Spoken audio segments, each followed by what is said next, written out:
unreasonable. It's a gift. Don't worry, honey. I'll think of something. Sure she will, Sam. Nell knows how to get around Dad. Well, I learned from the best, your mother. Well, you met Mom in Chicago, didn't you? Oh, yeah. She was on her way to see her family to try and explain again why she married your father. Oh, yeah, I remember that. You guys got snowed in and had to spend a night together. No, it was 2 nights. See, all flights were canceled, and the airline tried to get us to spend the night on a bench in the terminal. You slept on those hard benches? Oh, no. Your mother told the airline that we were undercover reporters for Walter Cronkite. So the next thing we knew, we had the presidential suite at the Ritz-Carlton, baby. Sounds like you two had a lot of fun together. Oh, we did. The next time I saw her, Margaret, was in 1974. It's been 10 years since I met you kids. Yeah, and I was introduced to your father. You talk about an introduction? That was an introduction. You want to talk about an introduction? What? Why? What happened? I can't talk about it. Oh, Shh. You got to promise not to tell your father. Promise. Okay, sit down. Promise. Yes. Okay. Well, I had just come out to California to do my first gig out here, nightclub, you know. Well, I was a starring act, the headliner at Mr. Funky's in Fresno. Well, anyway, it was my opening night, and your mother came in.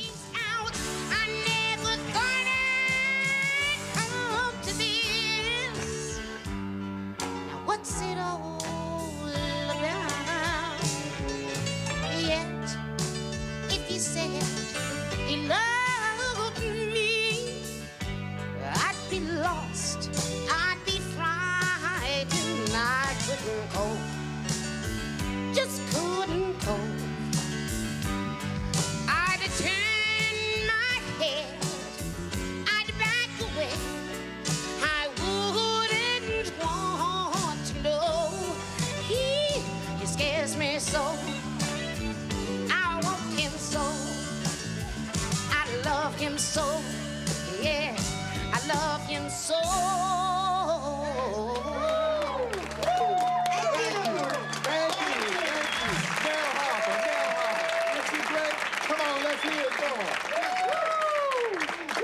I'm telling you, y'all, she sings just like a nightingale. Me, I sing like a night in jail, but don't phone. So I want you to drink up, cause Mr. Funky needs the money. I should know I'm Mr. Funky. Woo, boy, get out of here. Rich, what are you doing here? Well, yeah, I found this in my luggage when I got back from Chicago. Are these yours?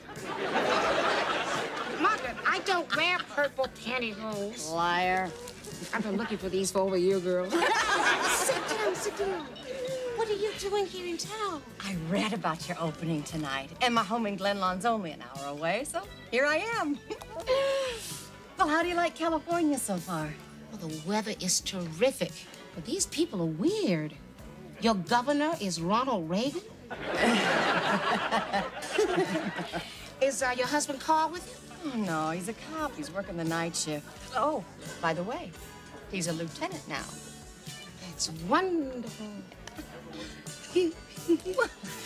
It's just every time I think of you or Chicago, I have to laugh. Well, sure. I was the one who got locked out of the hotel room when I went for ice. And had to go down to the front desk to get an extra key in my nightgown. What are you complaining about? Half of the hotel lobby followed you back to your room. If you hadn't been married, we could have had a party, girl. Now, could I see you for a second, baby? If he babies me one more time, I'm gonna set fire to his toupees. What is it, Mr. Funky?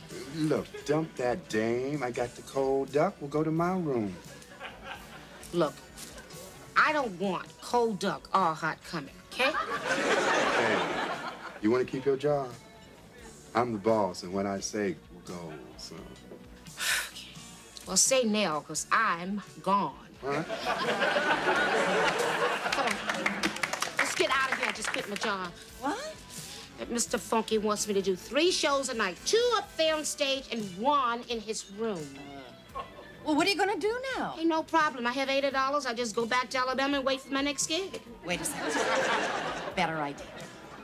Come out, wherever you are. Come out, wherever you are.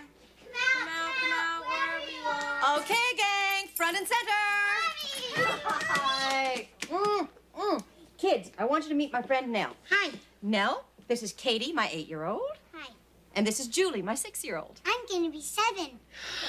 Now, you told me they were beautiful, but she didn't tell me you were smart, too. Then I'm gonna be 8 years old. Then 9, 10, 11. Julie. Someday I'll be as old as you. Leslie, this is Nell. Hi. Hi. Where's the baby? Samantha's hiding. We're playing hide and seek. Closet.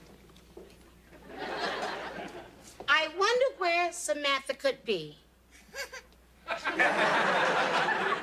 I don't know where Samantha could be. Here I am. Samantha, I want you to meet my friend Nell. Hi, precious.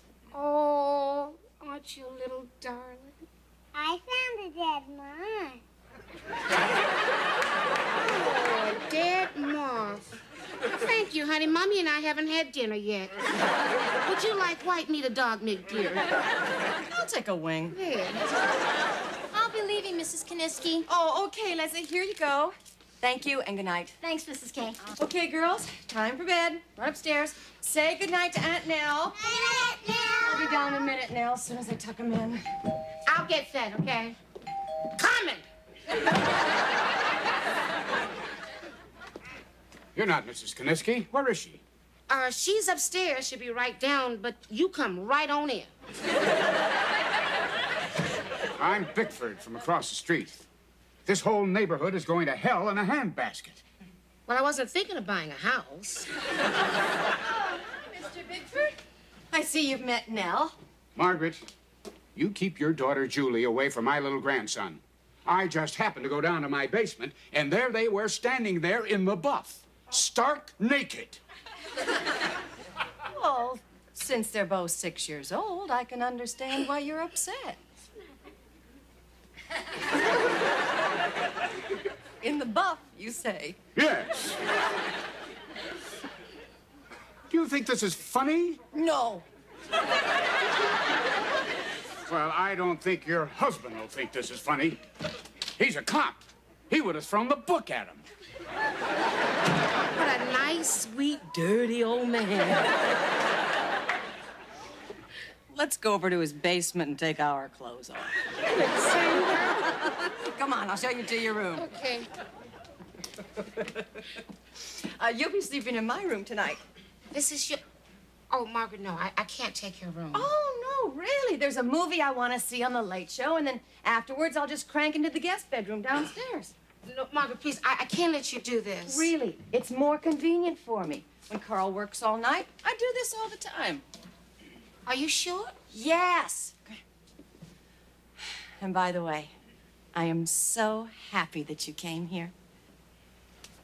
I am too, and thank you. And just think, you still got your $60. Oh, no, I have 80. No, 60. Room is 20. Get out of here.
So the first time you and Dad met, you were in bed together. Oh, honey.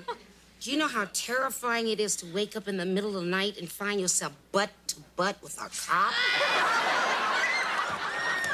And Daddy wouldn't let me go to a drive-in movie. Anyway, your mother told me that I could stay on until I got my next gig. So for the next 5 weeks, we had a blast. Hi, darling. I'm sorry we took so long shopping. Actually, I missed you a lot. Honey, not in front of... You should have been with us, Carl. The department store was mobbed. You know, there were so many people at that sale, we couldn't get near the shoe counter. Yeah, that's when Margaret fainted, so while everybody gathered around her, I bought 3 pairs of shoes. That was a lousy thing to do. It's no big thing. I fainted for her in lingerie. Now, nothing personal, but, have you got a job yet? No, but it's awfully nice to know that you're interested in my career. Anything to help. Look, if it's a matter of transportation, I could get one of the guys to run you to the state line. It's nice of you, Carl, but there's nothing over the state line but desert. I know. Well, I gotta get ready for work. Well, I think I have overstayed my welcome, honey. Oh, no, Nell, no, that's just Carl talking. Kids, listen, it's time for you to go wash up for dinner. Do we have to? Can Aunt Nell tell us a story first? Oh, honey, no. Aunt Nell's tired. She's been shot. No. I've got... Get down here. I'll tell you one. Come on over here. All right, get over here. I'm going to tell you the story about the 2 crows, okay?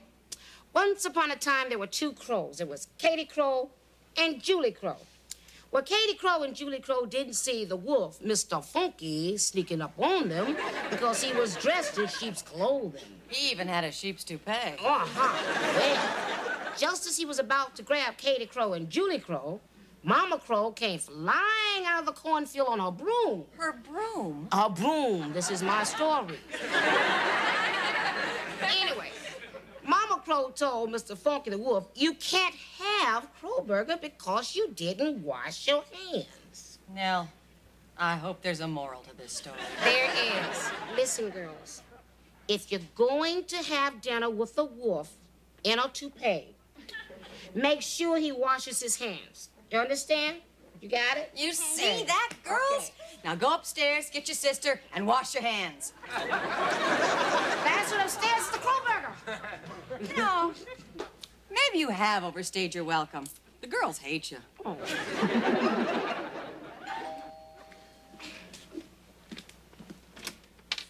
Hi, Carl. Here's your electric drill I borrowed. Hey, that carbide bit works like a charm. I told you it would. Oh, say, about the kids, I punished Bobby, so it's all right if he and Julie play together again. What'd they do? Didn't Margaret tell you? They were naked in my basement. Must have slipped my mind. See it. Naked! Margaret, get down here! Margaret! What is it, darling? Don't darling me, honey. You do this every time, Margaret. Something happens, you don't tell me about it. Then when you tell me, it's like nothing really happened. By that time, I'm so steamed up, I say something stupid, you cry, and then I feel guilty. But it's not going to happen this time. Carl, before we continue this discussion, did I tell you that Julie and Bobby Bickford were naked together? You see, you just did it. But they're only children, Carl. You stay out of this. We never had a nudity problem until you got here. Oh, Carl, they're 6 years old. It was totally innocent. Innocent? Carl, children have a natural curiosity about their bodies. I mean, it's not the same as... when I saw you in your shorts.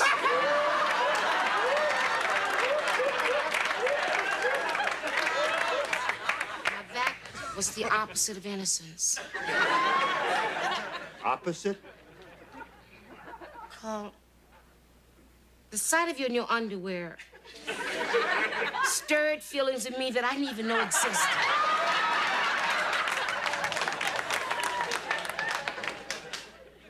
Yeah? I mean, even now, the picture of it just flashes across my mind. Oh, Lord, protect me from lust. Lust? Lust. Protect her, Lord. Amen. Carl, Nell and I had a woman-to-woman talk, and I forgave her because I knew what the sight of you and your boxers had done to me all these years. I've been meaning to pick up a few more pairs. So, what is it that you wanted to talk to me about, Carl? Nothing. Well, I'd better be getting to work. I may be a little late tonight, but we can sure use the overtime. Oh, by the way, Nell, for what it's worth, my old hygiene teacher told me that taking a cold shower sometimes helps.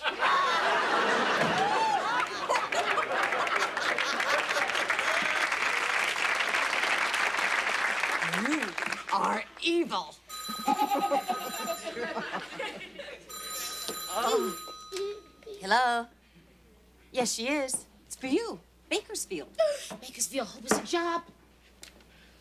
Hello? Yes, this is Nell Harper. It's Fred's Lounge in Bakersfield. Yes. Yeah, I'm available. Yeah, I just have to, find it when the next bus leaves. Oh, can you call me back in a few minutes? Okay. Bye. Wow! Sounds like you got a job.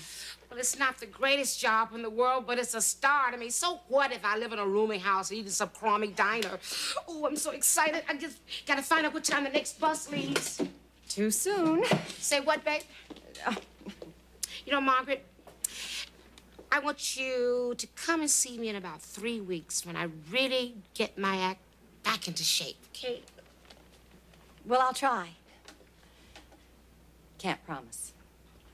What you mean you can't promise? You're the only fan club I got, girl.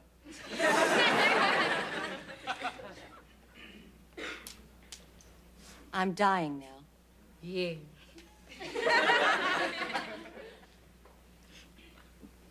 That's not funny, Margaret.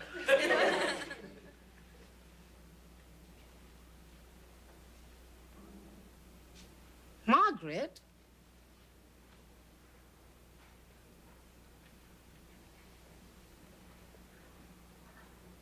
Oh, my God. Margaret. Oh, Margaret.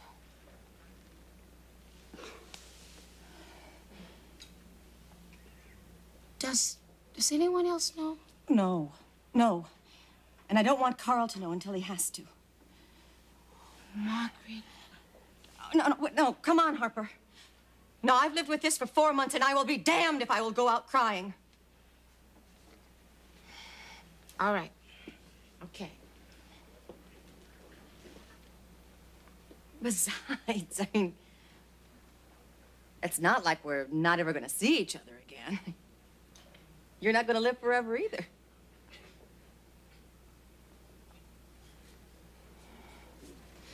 And when we do meet again, I want you to promise me one thing. Anything. Don't wear that dress. She's insane.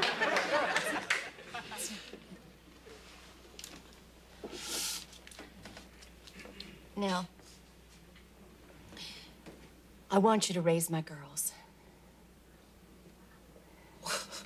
What are you talking about? Well, I've been watching how wonderful you are with the girls. They love you. Wait. You've been watching me? Well, Carl can't raise them. He loves them and he'll try, but his answer to everything is to yell at them. They need you, Nell.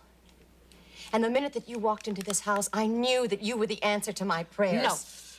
No. The good Lord did not send me here to help raise the Trapp family. I am not Julie Andrews. into your house. You're nice to me. You become my friend. You get me to fall in love, those adorable little brats, and then you pour this on me, Margaret. That's low. That takes the cake. You know, sweetheart, you can yell all you want to. I know you care. Yes, I care about me.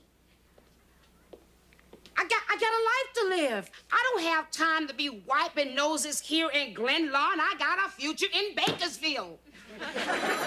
There's probably my future there. Hello? Yes. This is Nell Harper. Can you speak up? Children, I can't hear you. Yes. There is a bus leaving tomorrow for Bakersfield.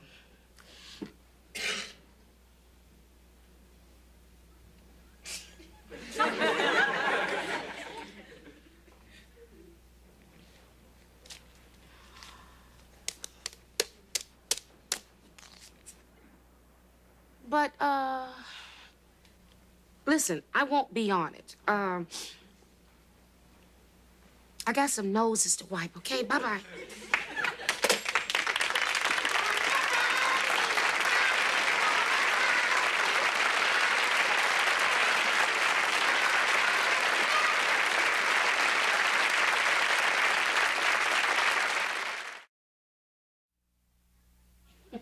Sounds like Mom was a great lady. She sure was. Whenever you were down, you could count on Margaret to make you laugh. Yeah. And she had the last laugh, too. She stuck me with you all these years. Chief, dear, being with you hasn't exactly been over the rainbow for me either.